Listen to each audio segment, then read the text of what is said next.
Informasi selanjutnya, Saudara, peserta tes calon pegawai negeri sipil di Aceh wajib menunjukkan hasil tes swab antigen negatif atau tes swab PCR sebelum mengikuti ujian seleksi kompetensi dasar.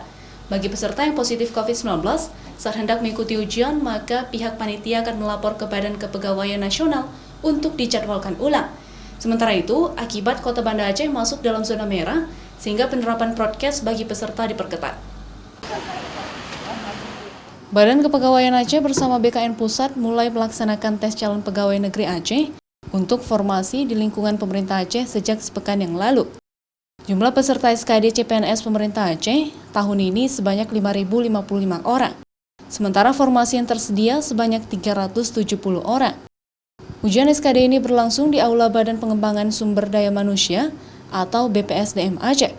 Selain yang melamar di pemerintah Aceh, peserta yang mendaftar di Pemko Banda Aceh, Pemkab Aceh Besar, dan Pemko Sabang juga ikut ujian SKD di BPSDM Aceh.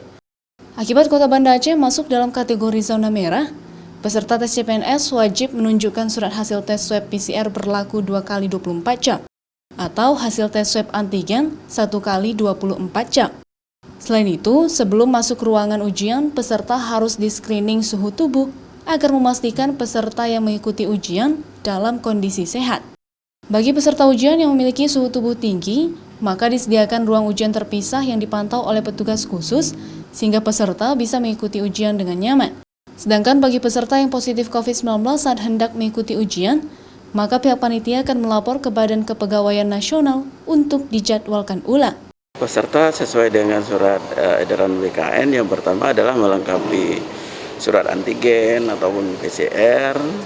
Setelah itu pada saat mau memasukin ke tempat ujian, yang pertama akan dilihat suhu badan dulu. Selain CPNS, tahun ini pemerintah Aceh menerima 5.128 formasi pegawai pemerintah dengan perjanjian kerja. Nova Misdayanti, Kompas TV, Banda Aceh.